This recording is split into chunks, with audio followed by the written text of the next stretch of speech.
You're listening to Backchat, the podcast that takes you backstage for a chat every Friday on all major platforms. Recorded in Dublin, Ireland, and broadcast around the world.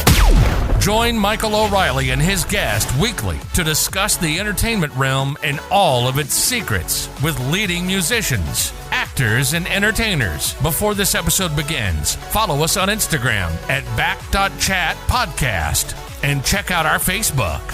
But for now, you're listening to Backchat. Hello and welcome back to Backchat, the podcast that takes you backstage for a chat every week on all major platforms. First of all, a huge thanks to everyone that streamed last week's episode with me, Hall Quinn. It was an absolute pleasure to shoot, and thank you so much for the great response to it. It's been really, really good. Now, this week's episode is a little bit different.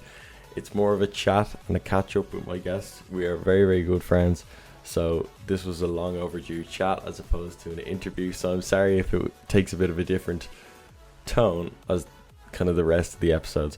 Nonetheless, this week's guest is a talented actor. He's one of my dearest friends. He's been on The Late Late Show in 1999 against his will and 2012 willingly. I first saw him on stage as Peter Pan in a school production and I knew he had it. Just a few years into his career now, and we've seen him in Hollyoaks, Derry Girls, Vikings, Playground, Handsome Devil, to name a few. Ladies and gentlemen, this week's guest is Jay Duffy. Jay, what's the story? Hey Mika, what's going on, man? How are you? I'm very well, how are you? I'm good. First of all, thanks for doing this because I know you're in kind of high demand at the moment. I think I saw you on Dave LFC Chats recently. Oh, good old Dave LFC Chats. that interview was gripping. So big Hollyoaks fan, that guy. Yeah, he was a huge Hollyoaks fan actually. I think he was almost as big a Liverpool fan.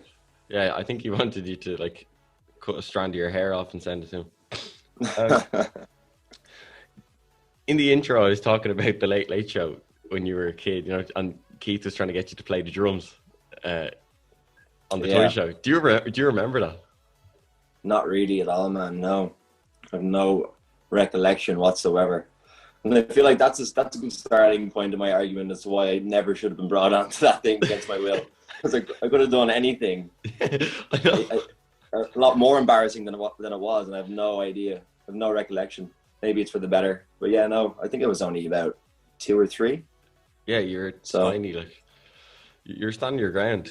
And when you went on The Late Late then, 13 years later, was it weird to kind of look at how far you'd come since that first time on The Late Late, which is an unconventional way to go on, if you will, the toy show? But was that something you thought about?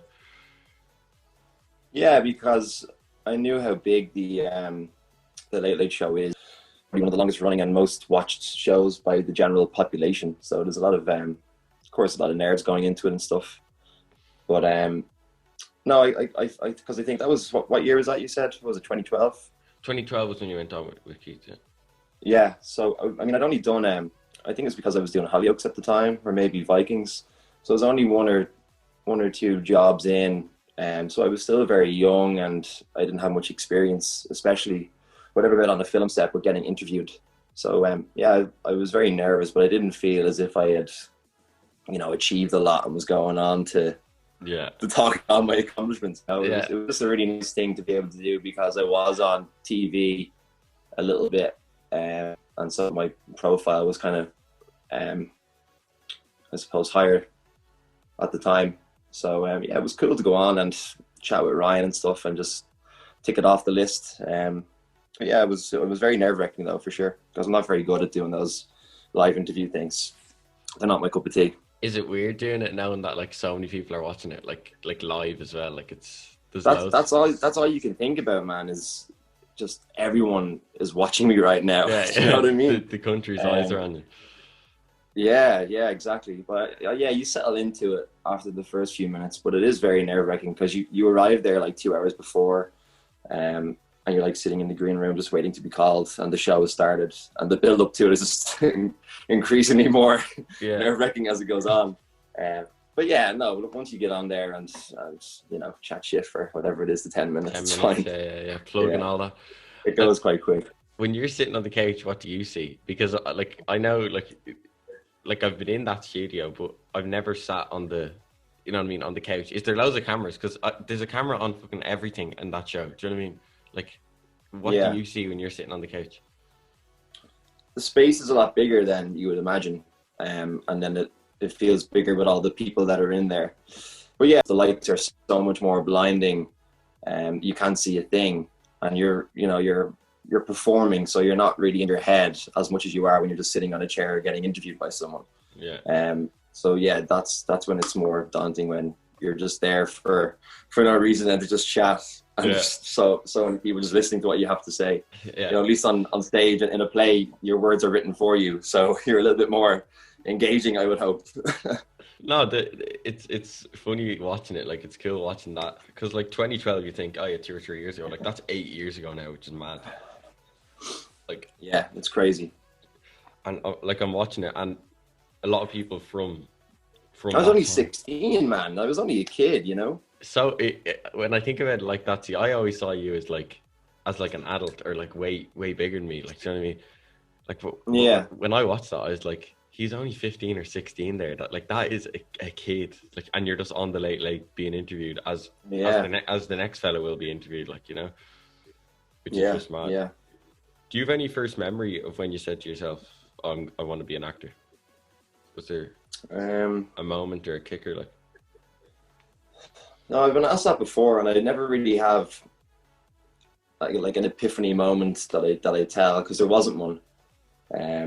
I was always interested in movies, and I love watching movies. And I think my earliest memory was going to see a play of some sort, or maybe it was like a panto. And I just love the idea of someone pretending to be someone that they're not. And I just found that interesting, like the process of doing that. And then I started watching movies differently, being like, okay, that's an actor playing that role that's had to learn lines and create this character from within him. And then I think around the same time, my dad was starting acting, and he was in Coronation Street and stuff. And I was interested in being on the set. I liked watching how the cameras worked. I liked watching the collaboration between the actor and the director. I was fascinated by the amount of times you have to film one scene to get coverage. So my interest has started building gradually, and then I got into secondary school, and I did a play. I was Peter Pan. I was like 13, I think, and I loved it. And like, it was very, you were there, you saw it, right? Yeah, I was there. Very much an amateur school production. It wasn't going to be Tony Award winning or anything, but I just really enjoyed the process of reading the script and learning the lines, because we all were familiar with Peter Pan, the story, but when you're reading the original J.M. Barrie script, trying to learn the lines, the process is a lot different, and I loved it. I just loved the challenge of trying to remember all those words and figuring out how I was going to do it.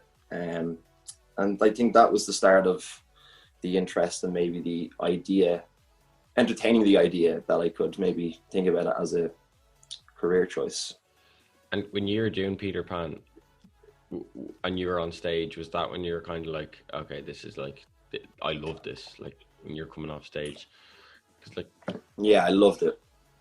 I did love it. I loved the buzz from being on stage, which I was surprised about, because, as I said, my initial interest was in, filmmaking, being on a set.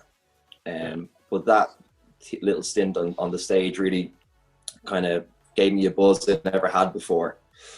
And then when I finally did get on a set, I got that same buzz again, but it was amplified. I was doing something that I was so interested in, and I'd never had that with anything before. I had loads of stuff when I was younger, and I just always never stuck with it, gave it up because my interest wasn't strong enough. But this was the first thing I did that I was just so into from the get-go. And I think that's the only reason why I kept following it. I think if there was anything else in the world I loved as much as acting, I wouldn't do acting. Okay. But there's not. It's the only thing that I'm very much passionate about and driven towards succeeding in. So yeah, it was a very strange situation I was in, because I was just so involved in what I was doing, and I loved it. And I just then kind of decided that if there was any way of me making a career out of this, You're gonna make I would love it. Yeah. Yeah. If I offered you now, right, 10 weeks on Broadway to do a show, right, or I offered you 10 weeks shooting a high budget film, whatever, both the same wage. The outliers, it doesn't like that. It doesn't matter the details. Let's say, right. Would you go So to you're saying Broadway? the script doesn't matter? Well, no, it's not too janky. Like this You'll is be real. sending me off to shoot Cats the musical. Yeah. Oh, 6 weeks. yeah, like Scary Come on, Movie man. or something like. Okay, really good movie. Like it's gonna be good, and Okay, it's gonna or be a a great good play, or a great music or whatever. Would you go for Broadway Right. or would you go for the music? Or would you go for a Oh. big movie? Sorry. Well, at this stage in my career, I'd probably take the movie, and the only reason being is because I've been a lot more focused on film acting than stage in the last 5-6 years. Like most of my auditions have been for film, and most of my previous work has been camera for screen and film. So I would probably go with film, but I definitely would love to take Broadway off the list and do a play there. I would love that. Yeah. I've got a couple of buddies that have been fortunate enough to do it. I think I go for the film, and it's a tricky one. But I'd feel more comfortable doing the film as opposed to the theater. I need to do a couple of small theater gigs ahead of doing Broadway. I need some practice Knock a because few they're both very gauges out. different, you know. Well, yeah. I'm not as good an actor to just jump between both, you know. You got to really go back to the basics with stage. And it's a lot more of a different process than screen for me anyway. When you did Romeo and Juliet, and you played Juliet, was it? Or was it Romeo? Yeah, I missed that wig. You played Romeo, right? That was a mad one for you. Like Cork Opera House, like 10 nights or something, or more than 10 shows. Sorry, the 10th of October to the 20th of October at the time. So it was a longer run than Peter Pan, and it was. Wow, you got the dates. Yeah, I got the date. It was a longer run. It was you're away from home, and it's stage acting. What was it like doing that? Was that a big learning curve for you, doing Romeo and Juliet? Oh yeah. That's probably the scariest thing I've ever done, I would say. It was terrifying because I had never read Shakespeare before. I had that typical ignorant attitude towards it, that it was just boring old writing that no one really likes anymore. So yeah, I just was delighted to jump the chance to play Romeo. So I got the opportunity to play Romeo, and I remember going down to Cork, and I got the script sent to me, and I was just flicking through, highlighting my lines, and I was just like, how am I going to learn all of these words? I had no idea what the character was saying. I had no idea what was going on. I remember to the day I died, I remember I was on the train from Dublin to Cork, and I was reading the script, and I was like, what am I doing? I had no experience. The only bit of experience I had was doing the school production of Peter Pan. Yeah. So I was like, what have I got myself into here? So I got down there, and I met this amazing guy called Ger Fitzgibbon was his name.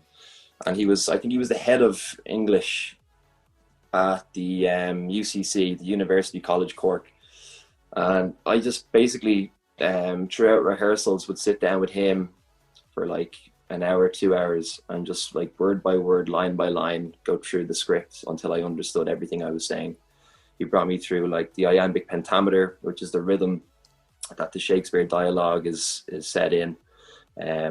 So I got the rhythm of the dialogue, and I understood the meaning of the dialogue and the meaning of the story. And only for him, I got through that. He saved my life, that man. God bless him. But I ended up loving it. The education I was getting from him was just amazing. It opened up this world of Shakespeare that I had not been accustomed to before. The only bit I'd done was in English class in school for the junior cert. So when you actually just apply yourself to something and spend the time to learn it, especially with Shakespeare's writing. I mean, it's Shakespeare. There's a reason why we still talk about him today and do his work, you know. It's unreal. So I loved it. I absolutely loved it. And then the rehearsal process was great. Working with Pat Kiernan was amazing. He was the guy who gave Cillian Murphy his first job on stage. So I got to get chatting with him, and working with him was great. He was telling me loads of little anecdotes about working with Cillian, because I'm a big Cillian Murphy fan. And the whole process was great. I worked with some really, really amazing actors who are doing great to this day. Mo Dunford, who's a very good friend of mine.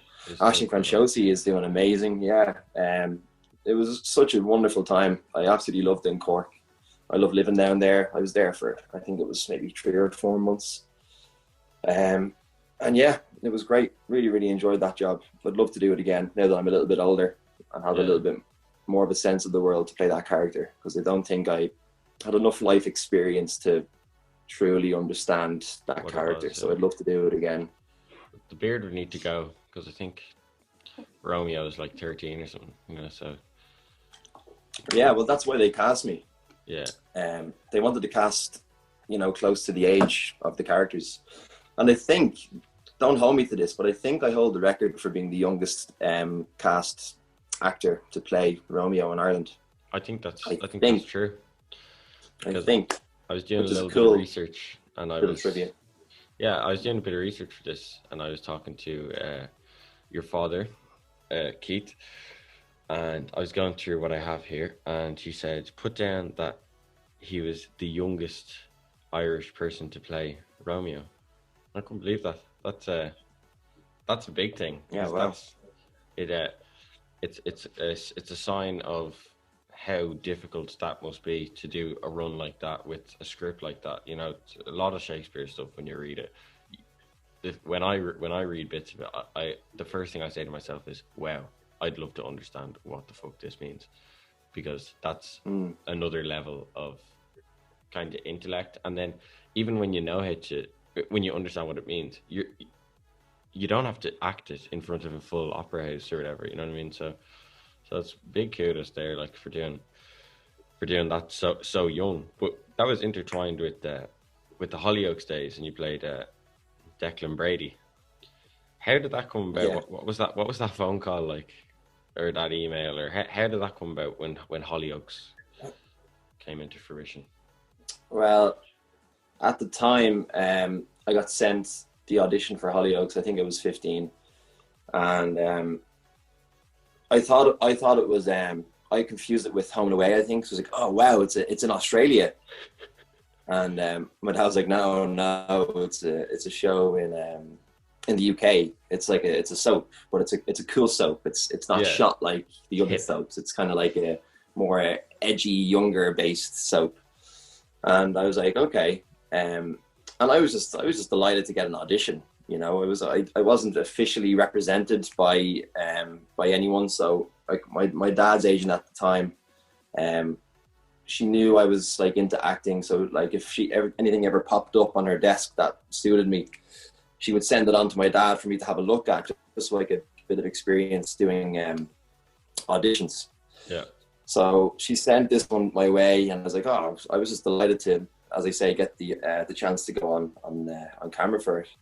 So I researched the show, and I was like, wow, there's a lot of good looking chicks in this show. Yes. This looks great. But anyway, I did the audition like self-tape, as they usually are. You record yourself on your phone or whatever, and read the lines and send it back to the casting director. And that was pretty much it. Didn't think anything of it, because that was the way it was then. I never really expected anything to come back from them, you know, because I wasn't a professional actor. I hate that term, professional actor, but I had no experience. I wasn't trained or anything, so I was kind of just going off my own instinct. And then, yeah, bizarrely enough, I heard back from the casting, and they asked me to fly to, I think it was London, for a screen test. And at this stage, I'm like, what? Mad, yeah. You fly to London for Hollyoaks in Australia? It's like, no, Australia. Oh yeah, okay, in the UK. holy shit, okay. So I was Big just stuff. delighted now to be, going off to do the screen test. I felt like An a actor. proper little actor now, going off to London to do a screen test. And then I did that. I was very nervous doing that, I remember. I had no idea what to expect. And I got in there, and there was a second scene that they hadn't sent me, or I didn't receive in time. And I was very much focused on being prepared. That's the only thing that calms me down in those situations, if I know I'm prepared. Yeah. So then I got even more nervous because I realized I didn't have these lines learned. So I just did a cold read with them. So that means I just held the script in my hand and just kind of read it off the page as we went. And I thought I did a pretty good job for someone that was never in this situation before. So went home, forgot about it again. And I think a week later, they called and offered me the job, which was crazy. So I was over the moon, just couldn't believe it. Then I think I had a conversation with my dad and my mom, obviously, because I was still in school. And I think they knew how, passionate I was and how excited I was. And they kind of just said, okay, look, if this is what you want to do, this is a pretty amazing opportunity considering, it's a professional job. You don't have any experience, so this would be a great opportunity for you. So they let me do it. And was there ever any kind of arguments there, with your parents about school and, trying to get, because you were kind of flying over and back at that stage, doing bits, doing episodes. Yeah, well, the compromise was, you're going to finish school. Yeah. No matter how long this goes on for, you are going to finish school. And I said, that's fine. I fully intend on finishing school. But I think the initial contract that I had with them was just for 2 weeks of filming. And then it ended up being something like 35 episodes over the space of 2 years. Yeah. Which was great. They just kept asking me to come back. They really loved this dynamic I had with my on-screen father, Brendan Brady, who was played by an Irish actor, Emma Scanlon. So I just kind of went with the flow, and whenever they asked for me to come back, they would kind of accompany me going over on school holidays and stuff, so I didn't miss any school. I think I missed like 2 or 3 weeks at most. So they were very, good to me in that way. Yeah. And yeah, I had such a great time. Met really lovely people, and just felt such this level of achievement then, because I was getting paid as a 16-year-old to do this thing that I love. I just got a taste of what it would be like to then finish school and go off and do it. So it really excited me at the time. It was cool at the time because I remember at one point you shot a few episodes and then we went on holidays. And when we were on holidays, we used to sit by the beach and this little English bar, and we used to all get them to turn on the television for Hollyoaks, and you're sitting, we'd be eating a sandwich or something, and when you'd come on, we go, and everyone's looking at you. They're thinking we're watching some football match. Like, who's playing? But we're actually all just watching Hollyoaks on the beach, like. And even at the time, you used to play Words with Friends with all the cast. So funny. And I used to be like, why you're always playing that game? And then like, well, there's a reason. And then you said, oh, but have you seen who I'm playing it with? And he showed me the people who were in it, all the girls. I was like, fucking hell, can you add me to that game? You're playing the wrong game there, Jay. Oh god, that's hilarious. Yeah, I was very fond of my female. My female counterparts. Very ambitious 16-year-old, to say the least. Yeah, very ambitious. Oh my God. Yeah. And very ambitious. Do you ever, like, when, I suppose, on kind of more serious now, right?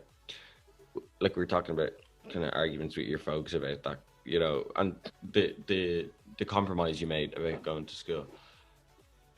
Does it ever kind of frustrate you when you're covered in a newspaper or in an interview, and I read, I think it was in the Irish Times, you had a piece recently, and it was it was like it was about the transition of being, this is Jay Duffy, Keith Duffy's son, to this is Jay Duffy, and that's it.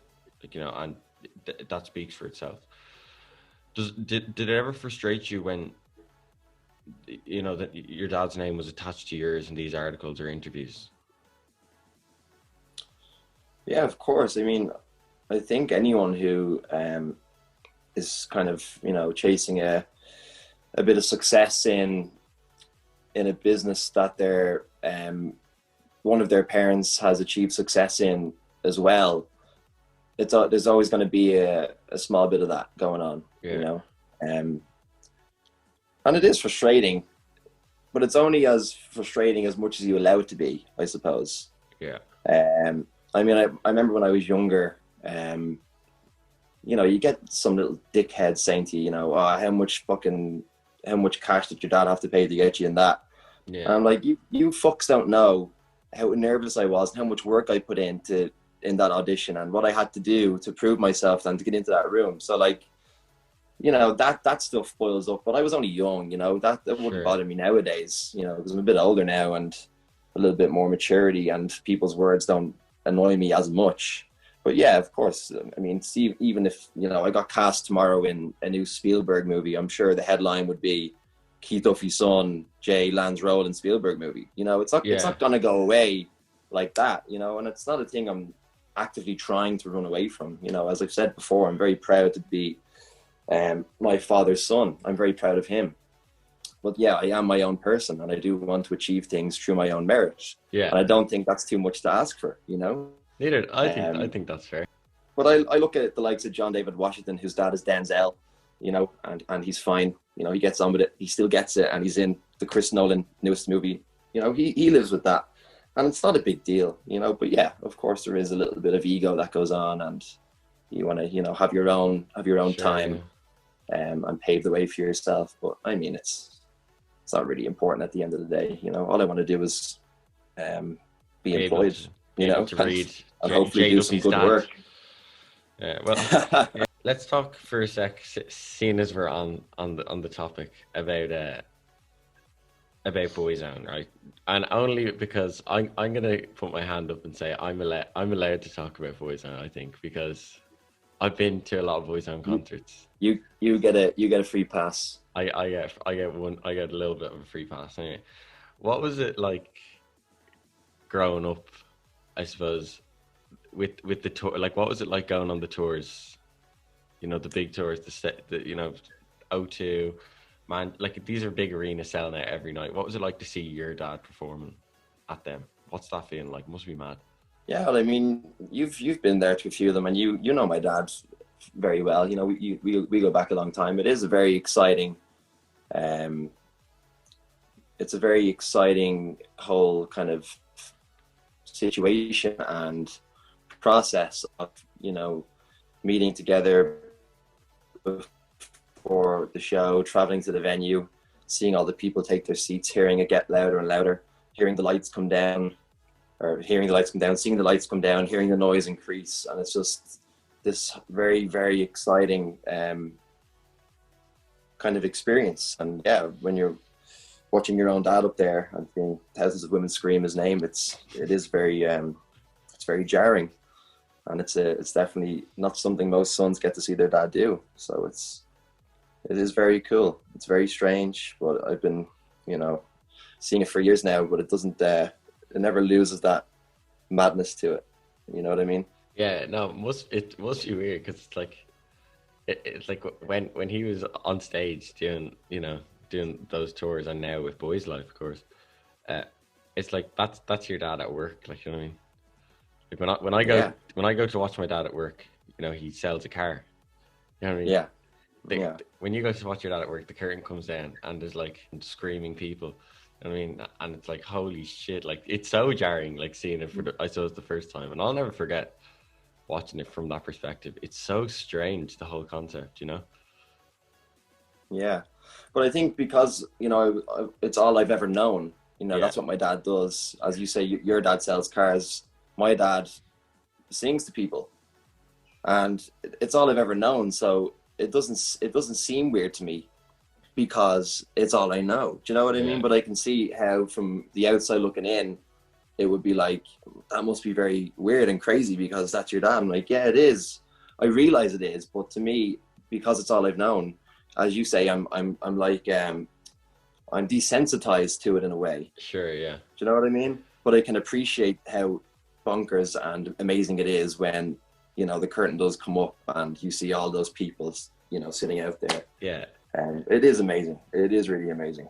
I'm very lucky to have gotten to, you know, experience something like that. Yeah, and I think that there has been a few moments where, because when we did go to the shows, we would go. I know, like me, my sisters, my dad would go for a few shows. You know what I mean? So we do like a week, let's say, and like the first night, I always used to remember like when I was actually seeing it, I was like, this is fucking mad. Like when you actually think about it, and I never watched a concert the same after that, because you're like, that's someone's dad, or that's someone's son, or like he's gonna go and buy a sliced pan tomorrow probably, like, you know what I mean, or he's gonna go sleep tonight like in a normal bed, like, you know, like when he's done, he doesn't just fly away, you know, like it's real. And it's so, once you see that, I think you never are able to watch a concert the same again for all the right reasons. You know what I mean? Yeah. Kind of realize that we're all human. You know what I mean? Yeah. You can look at these people doing amazing things, and they are amazing. But we can put them up on this pedestal and forget that they're just human as well. You know what I mean? Exactly. Yeah. Doing really cool things. Yeah, doing very cool things. And when you see your dad kind of performing, is that a real like credit, or is that a real token of inspiration for your work? Like, do you bounce off him, you know, kind of, and vice versa? I wouldn't say I bounce off it in terms of work. I get a buzz out of it just seeing him loving life and doing what he loves to do. Yeah, that gives me joy. But work wise now, my work is very different to that type in that world. You know. Yeah. That's just being a pure kind of performer and giving yourself to the crowd, I imagine. Yeah. And singing is a whole different ball game. Yeah. My God. But yeah, no, I get a great buzz out of watching him perform for sure. Yeah. I'd be on a pretty close high that he is on when he comes off stage, you know. For sure. And who do you think is the better soap star? The better soap star? Yeah. He's make a poll. Ask the public. Yeah. I don't know, man. I don't know. I'm just glad we both got to have our own little stint in the soap world. You know, it's very cool. It's a shame we couldn't get to do it together. That would have been really cool. But I don't think we've never done anything together, really. I would love to do something with him, maybe a play or something. Have you never done anything together? I've actually never thought about that. We've never acted together in anything. No. That would be cool to see. We've done a couple of quiz shows together. Yeah. And they were a disaster. So hopefully, acting would be a bit different. But who knows? What do you mean disaster? Did you not take home the big bank? We did this quiz show for charity with I think it was with Davina McCall, and I think we were the first to boot it off. Where we didn't earn a penny. We were terrible. And then we did Family Fortunes when I was a kid. I was about 13. That. We lost that as well. So I don't know. He's won the chase. He went on the chase and he won, and he was by himself. So maybe it's better off if we keep going our separate ways. Yeah. So you're You've dabbled enough. You reckon that when a charity, when you ring up and they say, oh, you know, someone's going to be on Family Fortunes representing the charity to earn money. Oh my God, who is it? It's the Duffys. Oh, fuck's sake. Yeah, we'll never be asked again. I think if you gave it a good stab, you'd be able to do it. You have a lot of movie trivia. You've watched it. I suppose that's one. Well, you have a lot of trivia in general. Send me in for the movie trivia alone. That's about it. That's one I'll vouch for you for. On Vikings, right? That's probably one of the coolest things I've seen you do, because it's like it's so highly produced, and like there's the scene with you on the boat, you know, and it's like you're in the middle of fucking nowhere. Well, you're looking for land and you see land. That's the scene I remember from it. What was it like shooting that? Was that like a really special one to you? Did that feel like, oh my God, this is big? Oh man, that was unbelievable. Nearly everything you see in that show is happening. You know, like they constructed the Viking longboats to look exactly like how the Viking boats looked. They were fully working Viking longboats, and they bring us out on a trawler, all the SAs, all the cast and crew on the Viking boat. They trawl us out to sea and like let us off, and then they just start shooting. Like, it's unbelievable. It's the amount of work and money and creativity pumped into that show was just unbelievable. And when you got cast for that, did you know how big it was at the time? Oh, I knew. I'd heard of the show. I hadn't watched it, but I kind of had an idea that it was going to be very big, because season 1 had come out and it was getting a really big response, and it was kind of being compared to Game of Thrones, and it was kind of like the one thing competing with Game of Thrones. So I knew it was going to be a big show, and there was rumors that it was going on for 4 or 5 seasons. It ended up being 8, I think. But yeah, that's all fine. Just to get the audition, I was just delighted about. And I initially auditioned for Alexander Ludwig's role, so to play the son of Travis's character Ragnar. But I was too young. I wasn't big enough. I think I just turned 17, and I still looked very young. Yeah. But they really liked my audition, and so Nuala and Frank Moselle, who were the casting directors, I went out to have a meeting with them in their house out in Bray, and I just had like a 15-20 minute chat with them, and they ended up finding another role for me to play this guy Ari, who was the youngest son of King Horik. Okay. So it's a young guy who wants to make his father proud by going into battle, and I was delighted. I was over the moon. It was great. I got killed straight away, so I wasn't much of a warrior, but to be there and work with Donald Logue, and I had a really lovely scene with Travis, who's obviously Ragnar. So I got exactly what I needed from it. I got the experience of being on a big American funded set. I got a really nice scene with the lead for my show reel. Yeah. And I got to work with Donald Logue, who I love that man so much. He's such a wonderful guy. So I ticked the list. I got really great experience and loved every minute of it.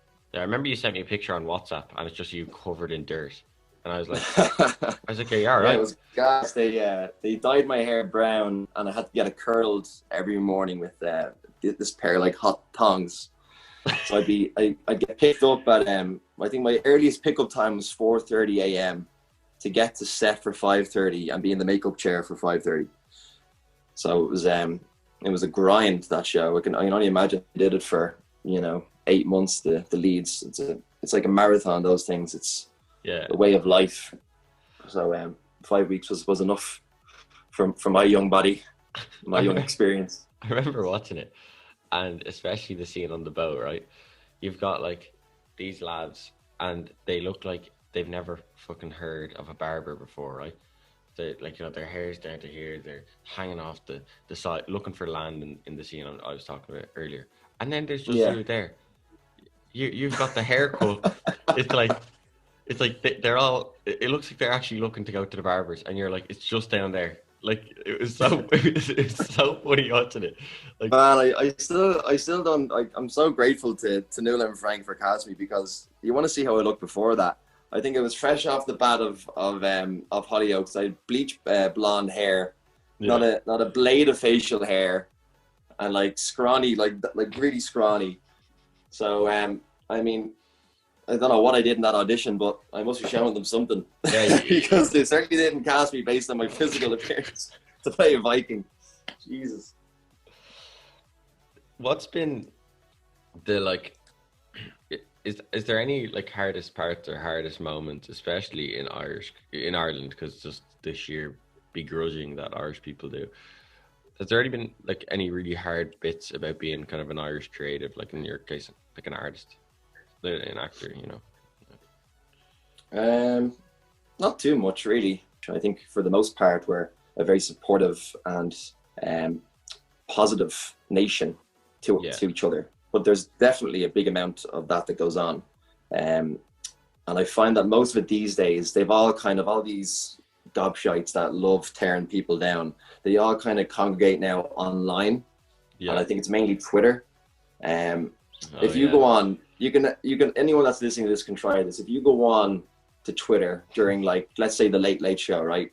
Put in hashtag Late Late on Twitter and have a read through the tweets. I guarantee you'll find these guys with no profile picture, or maybe a picture of the Irish flag as their profile picture, and they're just like slating whoever's on the show, giving out about how much Ryan Tubley gets paid, or giving out about who the guest is, and I'm just like, just leave them there. I want to stay off that now. I don't look at Twitter anymore, and just let them have their mindless fun there. Let them have their moments if it makes them feel good, whatever helps them sleep at night. But yeah, it's a shame. But I mean, thankfully, the way things work nowadays, they can all just spout their nonsense online, and we have the luxury of just turning it off, which is great. God, you've all the tricks. I'm gonna do that now next week. I'm telling you, man. I'm telling you. Does it work on Graham Norton? Don't let that stuff into your... On Graham Norton? Yeah. Well, I think... well, I'm sure there's just as much going on in the UK as well. We just love picking out our own flaws in this country. Yeah. So yeah, I don't know. Are there any kind of Irish actors or cast members or people you haven't worked with but they're in the same industry as you that you love hanging around with, like people that you know and you're going to spend time with them, it's just going to be productive and it's just going to be honest, good parties? People that I've worked with and that I know, like friends of mine. Yeah. I've got a very good friend of mine who's an actor. His name is Rory O'Connor. And we went to the same school together, but he was a few years older than me, so we were never really close in school. But then when we were both finished school, we met at the auditions for Handsome Devil. Oh yeah, okay. And we kind of striked up a conversation while we were both waiting to go in for our audition. And I think it was actually the chemistry readings. So we were spending the day there together. So we went for lunch together. We were given new scenes to learn, so we learned the scenes together, and we just kind of hit it off again.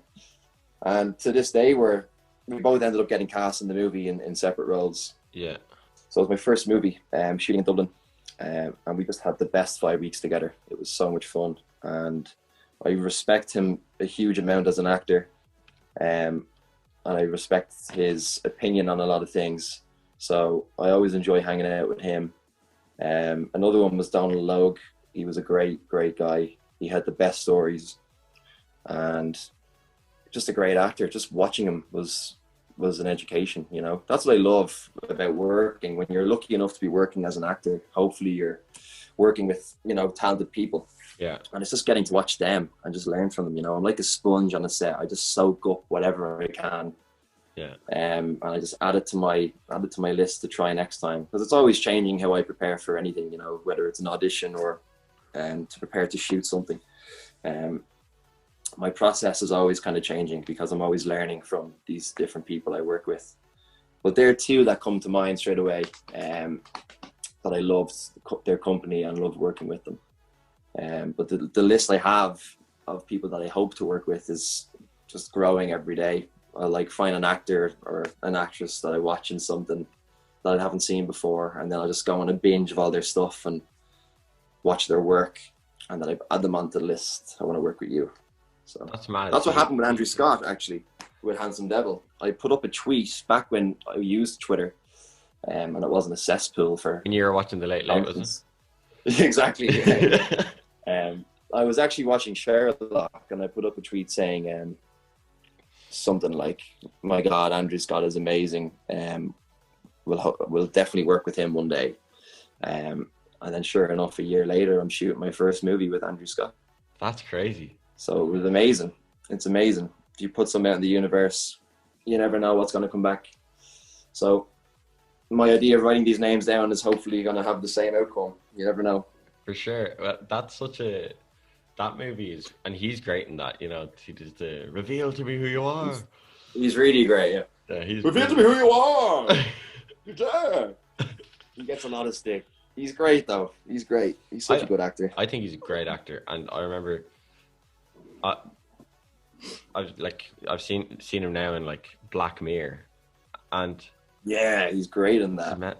Yeah, and my favorite thing I have ever seen you in is Handsome Devil, and it's for kind of like different reasons. And I'm gonna tell my little anecdote, and I suppose you've never actually heard me talk about it in this light, right? But that movie, to anyone who doesn't know, was shot where I went to school, right? And I remember getting a text from you one day, and you said, "Think I'm at your school. Hope you're good, bud," or something. And I was like, what?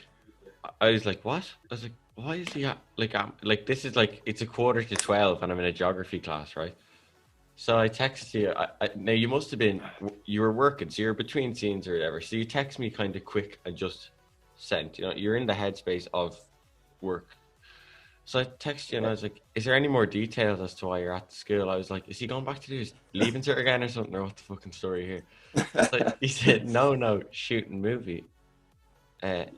In the name of the yeah. building. I don't want to say it because I'm gonna get sued for fucking defamation or something like that.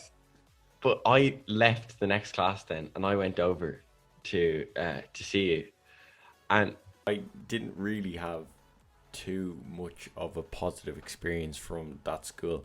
Now, don't get me wrong, I have to say I had 2 English teachers there, and they were like 2 of the most inspirational people for me in how I think now. So shout out to them, they know who they are. But other than that, I think one of my fondest memories of that school was being on set of that movie. The few days over. And it was so interesting, man. I was just telling this story the other day. You brought me in, and like, I'm sitting there, and it's like Mo Dunford was there one day, Andrew Scott's there one day, Amy Huberman's there one day, and it's just me in the actual school uniform. They think I'm some fucking extra or something, like, you know, and we're eating bags of chips or pizza or whatever. And it was mad. Like, just seeing you, that was the first time I saw you work, first of all, and you're in my school, like, you know, and you know, over the few days you were there, you know, my year I was like, "You weren't in maths yesterday," and I was like, "Oh yeah, I was. Yeah, no, I was there," like, you know. And here's me every day trying to sneak out the back to go and see you shooting it. I remember one day, brilliant director John Butler, who just, that story is just, it's fucking so well communicated. Like, it's, I was watching some scenes from it this morning, and like, I forget how good, like how well put together it was. But there's a scene, right? And it was a close set, and it was one of the few scenes that I was actually there. Like, I was there when you were having a bit of downtime or whatever, or between scenes, you know. Like, I spent like fucking 2 hours one day with Nick in some background. Yeah. He was telling me mad stories, but you were actually on screen, and you were like, "Stay here, I'll be back when I'm finished, and we'll, you know, you can chill out again." So I'm sitting there, and it's on my own for the first time, and it's like 10 minutes goes by, 20 minutes go by, 30 minutes, and I say, "Fuck this." I said, "I'm going to see what's going on." So there's a door to a hallway, and there's a woman with a headset there, like I'm wearing now, and she's gone, "Yeah, to me, sorry, I forgot. No one can fucking see what I'm doing. She put her hand up to stop, to say, don't go any further. So I'm thinking, for fuck's sake. So then she opens the door, and she goes, "Yeah, you're just down to the right." Now I'm in my school uniform. Everyone in this movie is wearing my school uniform with a little bit of a difference. She didn't see the difference. She goes, "You're down to the right." So I go, "Oh yeah, thanks."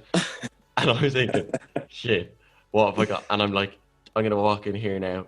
Jay's going to go, someone's going to go, who owns that child? He's been walking around all day. So So you blagged your way onto set as an SA. I was sitting beside John Butler, right? No joke. Looking into a monitor with him. And the monitor. Yeah. And he's watching there's a shower scene and the blood is there. Your man gets a dig in the face. Oh, yes, I know the scene. Yeah. And I'm sitting there beside John, no one batting an eyelid, watching you. And I was like, this is the best thing ever. Like, one of my favourite memories with you is in my school. You know what I mean? That's brilliant. Just like I had to share that with you on here, because like that is one of the things that I'll never forget as long as I live. Yeah, that's a great memory to have. I remember that very well, actually. We had a great bit of fun. Shooting those scenes in the school. And it just made it so real, We had the set being a school. We had our uniforms, and it was just so much fun. It was such a well written script by John. And he just creates such a fun atmosphere on set to just collaborate with each other and try out different things. And I just don't think there was a minute where we weren't laughing. Yeah. We were laughing all day, every day.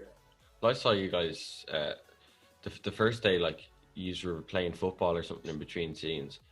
And it was like, I hadn't seen you in a while. And the chemistry you guys had off screen, I was like, how long have you been actually shooting this? Because the chemistry I had with those lads was like, you'd known them for like 6 years or fucking 10 years.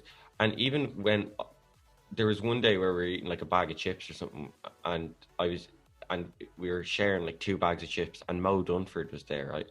And he was like a big brother or something. Like to you guys, the chemistry he even had with you guys was like, you knew him for so long, and he was such a lovely guy. Especially that's one of the guys I remember. But something felt right about that. You know what I mean? And I'm saying, yeah, Mo was a sweetheart. Sure, I had known Mo because he was in Romeo and Juliet with me, so we had 4 years of friendship already.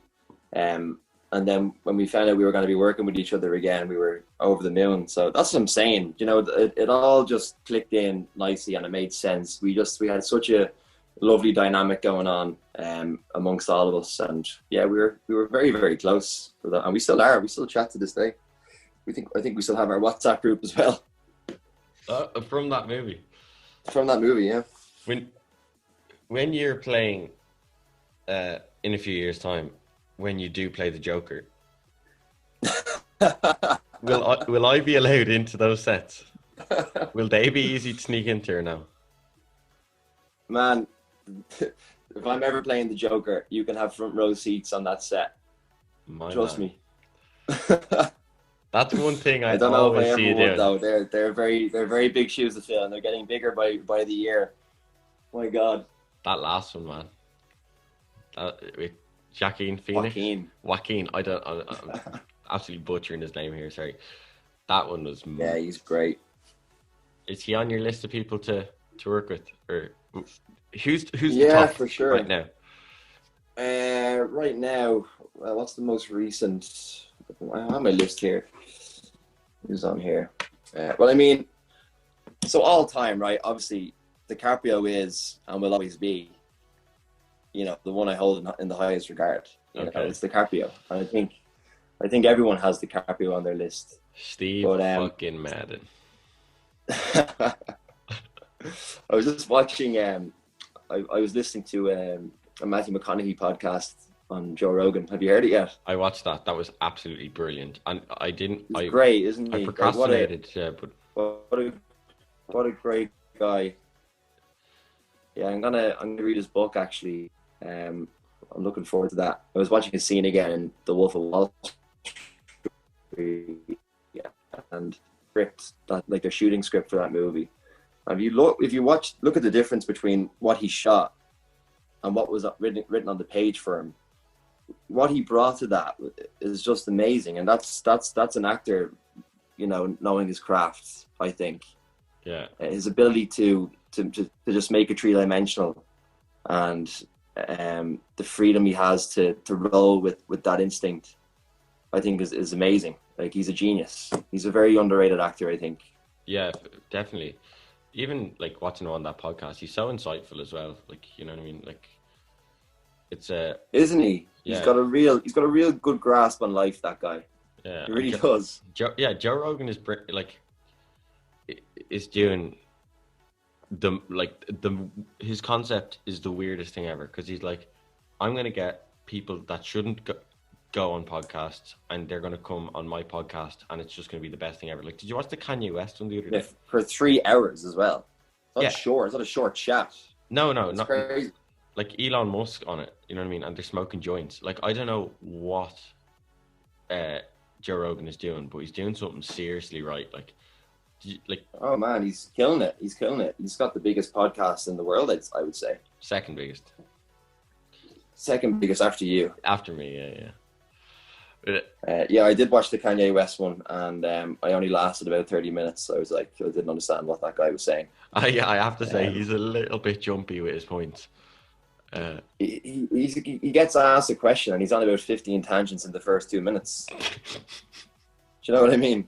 I have no time for that, man. No, I did. God. There was not a lot of structure there, because at one point Joe is like, "You are crazy." Like, he's saying to him, "You are crazy," and Kanye's like, Yeah. and then he just starts laughing. Like, And in fairness, Joe's one of the only guys who would get Kanye to talk that openly about stuff. yeah, You know, and that's I felt like he had to massage the ego of Kanye a little bit too much at times.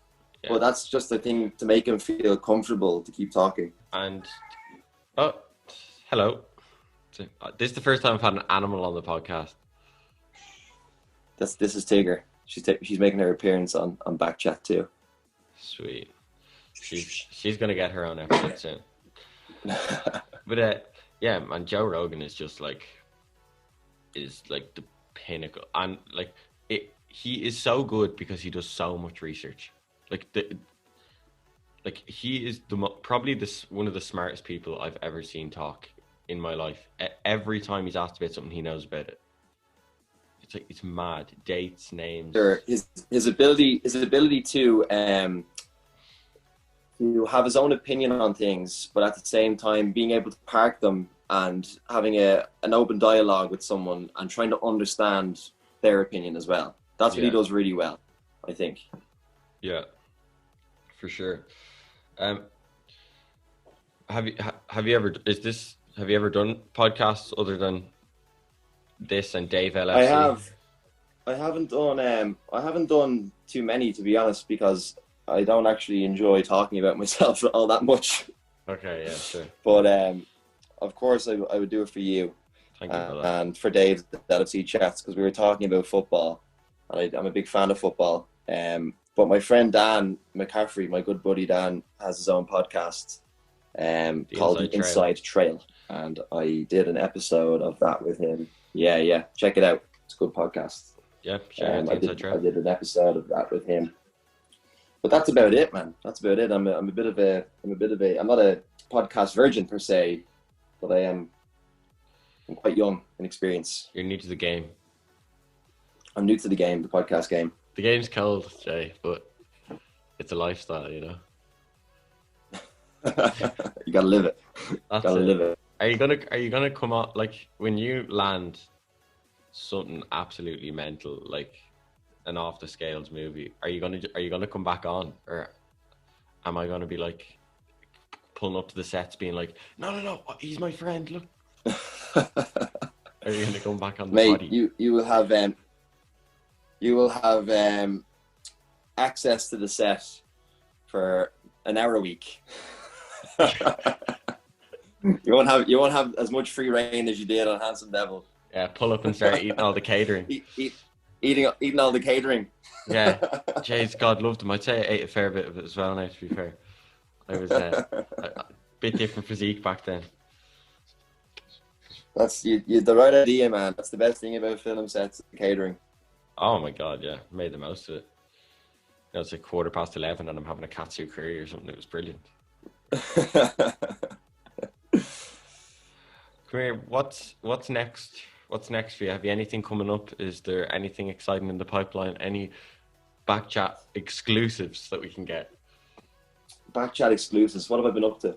Well, like everyone, I think for the last 6 months, I've just been trying to survive with, you know, a positive attitude each day because it's so depressing.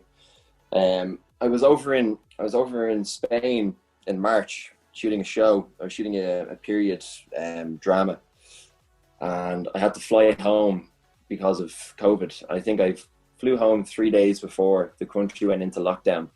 Okay. So if I left it any later, I would have been stuck there for like 4 months, which would have been a disaster. Yeah. Because it was Madrid I was flying out of, so all the flights were grounded for a good few weeks, so it would have been a nightmare.